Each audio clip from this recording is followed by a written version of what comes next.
are to be had. So Tanner Trotter joins me from Proximal 50 to give us some great food tips for the summer. So good morning, Tanner. Hey, how's it going? Oh, we're doing good, I think, here. I mean, I'm thinking like salads right now, fresh fruits. That's usually what my mind comes to, summer foods. I don't know if you think otherwise. Definitely. And we were just kind of talking during the break, like I feel like I'm in a huge rut of just like the heavy, wholesome comfort foods of winter that we like had to survive on for a very long time. And especially in North Dakota, we're already at a disadvantage of like no fresh seafood, not a lot of fresh fruits, vegetables, and that gets way worse in the winter.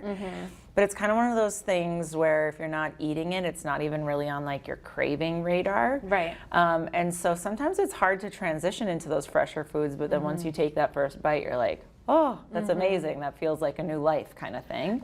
And so it's kind of that initiative to start getting into some of the fresher things. That's kind of funny because you never hear anybody say, I'm craving pineapple. Right. I'm always craving But then you take that first bite of pineapple and it's like what have I been missing? It's gone. Yeah. So how do you train yourself, I guess, to go to the fresh fruits and veggies? Well, I think, I never like to put pressure on us as North Dakotans to take advantage of every nice day and stuff because that can become depressing in itself.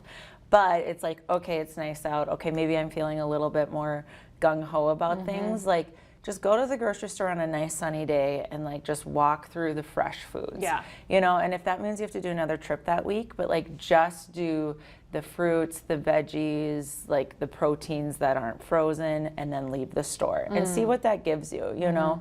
And so the first thing that I always really encourage people is to start doing some grilling, because the instant you grill things, it's a totally different vibe than what we've been living off of for the last 6-9 months, who knows how long. But then it's also like gonna give you a lot of healthier options, because usually you're not grilling and then eating pasta with it, or maybe there's some chips involved, maybe there's like a potato salad, but there's also probably fruit, also probably grilled veggies, a lot of different things that we're not getting. And I cook with a whole lot less oil too in the summertime. Yes, and it's just a different palate, totally. And so then once you start eating that, then you're not really going to be wanting like the heavier stuff, because you're going to be feeling that like fresh food. It is so nice to eat healthy. It really is. It feels the difference. Now, one thing that I struggle with, I've been working out outside a lot, but I am so thirsty by the time I go to bed, and I'm actually consuming more water in the middle of the night now. Whether that's good or bad, probably not enough water. Right. And so that was actually going to be my number one, because it's the most important, but the segue didn't work well. And so number one was definitely water. So in the winter, we're always like, you're not going to feel thirsty, but you still need water. That's always what we're trying to say, is like when it's cold, the last thing you want is water, but you need it. In the summer, it's even so much more important, because you are actually probably sweating more, you're outside more, you're maybe being more active than you are in the winter, just using more of those fluids. Hydration, hydration, hydration. But then also summer sometimes means maybe a couple more beers every week, or a different type of like fruity juice, or any different drinks. Those do not count as water. And so every time you do that, you need to add water to that equation. And so usually in the summer, our water needs go quite a bit up. And so putting that as like your first to-do of the summer, maybe do like the quick grocery shopping trip just to get some fresher food at your house.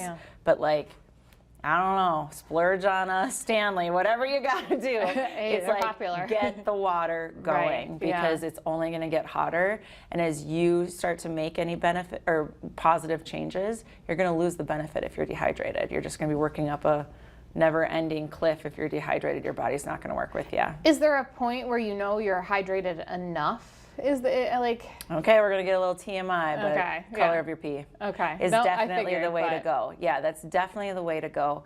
That's gonna kind of tell you, obviously if you're on like a lot of supplements or something, that can always hinder things, but if you're not, that's definitely the teller for you. Okay, so that makes sense. And you also mentioned, some fruity drinks here and there. Definitely the alcoholic, intake goes maybe a little up for some. But then, like, what about those who aren't huge fans of water? They put the little Mayos in there. Is that good and beneficial? So, or how would you? There's so many sides to it. So if my mom's watching right now, she's gonna. The only water she drinks is orange. Yeah, it's Mio, Mio, Mio. And so the idea is that if that's the only way that you're going to drink water, it's better than not drinking water. Okay. But it's kind of like with protein drinks. If you're gonna skip a meal and drink like a cookies and cream protein drink, your brain is gonna associate like food with sweet. Okay, so water that tastes sweet all the time is just making you crave more sweet. Yeah. And so sometimes that can work against you, where it almost like deadens your tolerance of flavor or something, like because you're always getting flavor, that then you're always going to need flavor. And so if you put salt on everything for a week and then you go a week without salt, food's going to taste way worse than it did before you did the salt for a week, because your tolerance is kind of different. That makes sense. And so if you're really struggling to get water, but try to get some plain glasses of water, just to kind of find that. It's not going to hurt you. It's not going to hurt you. Yeah, so it's not bad, but it's more the way the brain works with the taste, is that you're just getting more sweet flavors, and then you're going to be wanting more of those sweet flavors. Okay, that's interesting. Yeah, because some people just don't drink real water all the time. Okay, so drink one of those, or right now, put lemon, put cucumber, put the fresh stuff. Nothing beats cucumber water, in my opinion. It's so refreshing. And so really trying to do that, like that's such a subtle flavor that's just going to make you taste it a little bit better than that true like artificial, because it's artificial.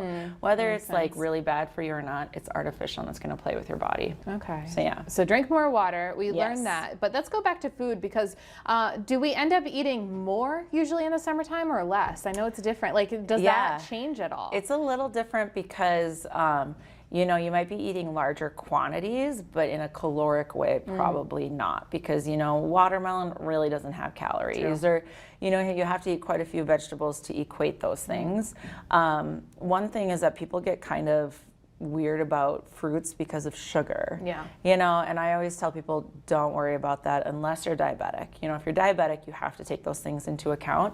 But really just eating those things and like kind of feeling the freedom and like zero guilt with things, that's so refreshing for us.